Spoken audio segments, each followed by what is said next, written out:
तो क्या हाल है दोस्तों। उम्मीद करता हूँ कि आप सब बढ़िया होंगे। रियल मैड्रिड की बात करें तो एक और इम्पॉर्टेंट गेम की ओर हम बढ़ते हुए, पर इस बार ला लीगा सैंटेंडर में, जहाँ हम खेल रहे हैं डिएगो सिमियोने की एटलेटिको मैड्रिड को, जिसे हम यूजुअली मैड्रिड डर्बी भी कहते हैं। यूजुअली तो हर बार ये गेम सिर्फ और सिर्फ डर्बी के पॉइंट ऑफ व्यू से इम्पॉर्टेंट समझा जाता था, पर इस बार बात कुछ अलग है। इस सीज़न एटलेटिको मैड्रिड बिल्कुल अलग टीम दिखाई दे रही है, जहां डिएगो सिमियोने ने अपने गेम स्टाइल को बिल्कुल बदल दिया है, जिसकी बात हम थोड़ी ही देर में करेंगे। गेम टाइम की बात करूं तो ठीक आज रात 1:30 को दिखाया जाएगा ये गेम इंडियन स्टैंडर्ड टाइम पे। जैसा कि मैंने कहा कि इस साल एटलेटिको मैड्रिड बहुत अलग दिखाई दे रही है, जहां पहले डिएगो सिमियोने की टैक्टिक्स सबको पता थी कि कैसे वो 4-4-2 खिला के अपनी टीम को बस डिफेंड कराता था एंड काउंटर अटैक पे गोल्स ढूंढने की कोशिश करता था। पर इस सीज़न जैसा उसने ठान लिया हो कि भाई मुझे ला लीगा जीतना ही है, अब देखें तो एटलेटिको मैड्रिड अटैक करने से बिल्कुल पीछे नहीं हटती एंड कांस्टेंट प्रेस करके ओपोनेंट को हमेशा प्रेशर में डालने की कोशिश कर रहे हैं।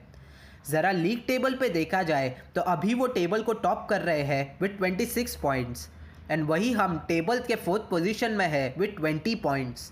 एंड एटलेटिको मैड्रिड के पास एक गेम इन हैंड भी है, तो इफ़ उस 3 पॉइंट्स को भी हम कंसिडर करें तो right now they are 9 points ahead has.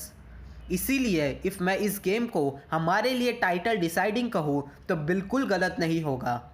If यहाँ पॉइंट्स ड्रॉप किए हमने तो समझ जाओ ला लीगा जीतने का हमारा सपना ख़त्म। And the worst part is yet to come. ज़रा इनके goal scored and goals considered पे नज़र डालें तो भाई उन्होंने 21 गोल्स मारे हैं अब तक, जो कि लीग में सेकंड बेस्ट है आफ्टर रियल सोसिएडाड। एंड उतना ही नहीं, उन्होंने अब तक सिर्फ और सिर्फ 2 गोल्स कंसिड किए हैं। मतलब वाओ, 10 गेम्स में सिर्फ 2 गोल्स कंसिड किए। एंड वही हमारी हालत देखें तो हमने 12 गोल्स कंसिड कर चुके हैं अब तक, वो भी सिर्फ 17 गोल्स मार के। ये स्टैट्स हमें ये ज़रूर दिखाता है कि भाई ये गेम ज़रा भी वन साइडेड नहीं होने वाला। वही जब जिनेडिन ज़िडान को प्री मैच प्रेस कॉन्फ्रेंस में एटलेटिको मैड्रिड के परफॉर्मेंस के बारे में सवाल पूछा गया तो ज़िडान ने ये जवाब दिया, I am sure they are the favourites for La Liga, they are proving it, they are doing well on the field, they have always been a competitive team, today they are first, we know them well, now we are interested in what we are going to do tomorrow. चलो, इससे तो ये पता चलता है कि ज़िडान को पता है कि इस गेम में हमें दोनों ही जगह यानी अटैकिंग एंड डिफेंडिंग में हमारा बेस्ट देना होगा, तब ही हम इस गेम से 3 पॉइंट्स जीत पाएंगे। एटलेटिको मैड्रिड के प्लेयर्स पे नज़र डालूँ तो सबसे पहले मुझे ये देख के बहुत खुशी एंड दुख भी होता है कि हमारा प्लेयर मार्कस लोरेंटे वहाँ कितना अच्छा परफॉर्म कर रहा है।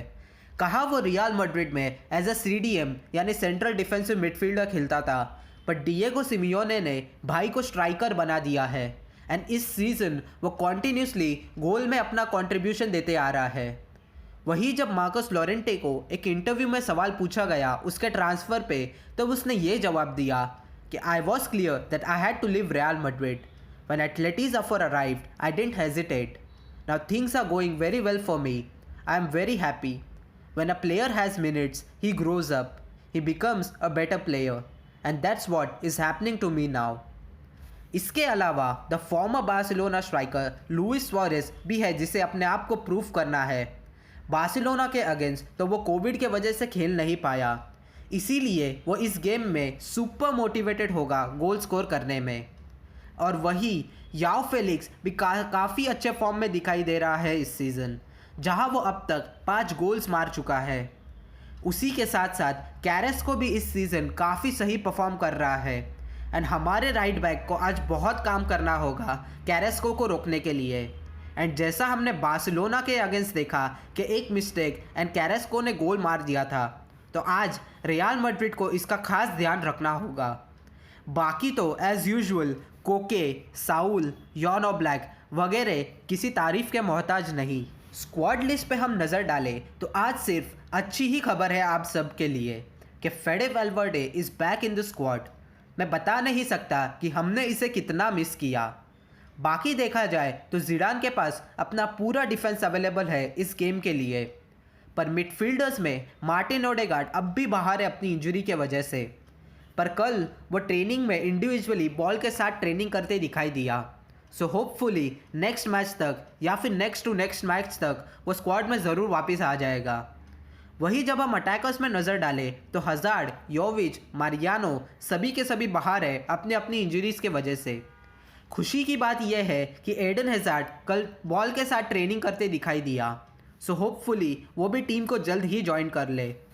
अब इस गेम में जिडान को बहुत दिक्कत होगी अपना स्टार्टिंग 11 को सिलेक्ट करने में, बट मुझे लगता है कि ऐसा कुछ लाइनअप हमें दिख सकता है।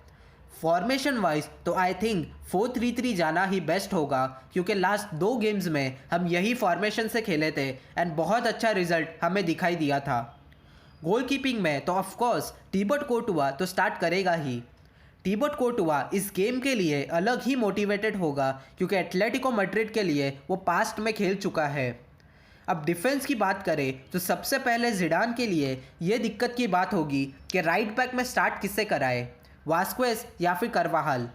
वास्क्वेज लास्ट मैच में आउटस्टैंडिंग परफॉर्मेंस देते दिखाई दिया, पर मुझे ऐसा लगता है कि इस गेम में डैनी करवाहल को स्टार्ट कराना ही सही होगा, क्योंकि लास्ट 6 दिन में वास्क्वेज दोनों गेम्स में पूरे 90 मिनट्स खेला था एंड सामने जब कैरास्को जैसा बंदा हो तब डैनी करवाहल के फ्रेश लेग्स टीम को हेल्प करेंगे डिफेंड करने में। एंड ऑफ कोर्स अटैक में डैनी करवाहल कभी पीछे नहीं हटता, जैसा हमने उसके लास्ट गेम में देखा था कि कैसा वो इंजरी से आते ही टीम को एक असिस्ट दिया था। यही कुछ आज भी करवाहल से एक्सपेक्टेड है। सेंटर बैक में हमें दोबारा रामोस एंड वरान की जोड़ी स्टार्ट करते दिखाई देगी। रामोस को टीम में होने से हमारा डिफेंस एकदम अलग नज़र आता है एंड होपफुली आज भी हम उसी फॉर्म को कंटिन्यू रखें जैसा हमने लास्ट गेम में देखा था। अब लेफ्ट बैक की बात करें तो जिडान से प्री मैच प्रेस कॉन्फ्रेंस में मार्सेलो एंड इसको की गेम टाइम से रिलेटेड जब सवाल पूछा गया तब उसने ये जवाब दिया, I haven't lost confidence in Isco and Marcelo, they haven't played much lately but I am going to count on them for sure, they have always shown the players that they are, what they have done here every 3 days I have to choose, they are training well.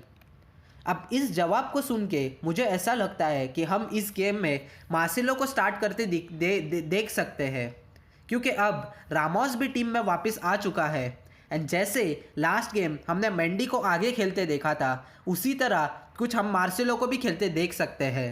And जब हम Atletico Madrid के defence को देखें तो हमें left side से भी कोई चाहिए होगा क्रॉसेस डालने एंड वो अभी मार्सेलो बेटर प्रोवाइड करता है फर्लन मेंडी से, इसीलिए आई थिंक मार्सेलो हमें स्टार्ट करते दिखाई दे सकता है।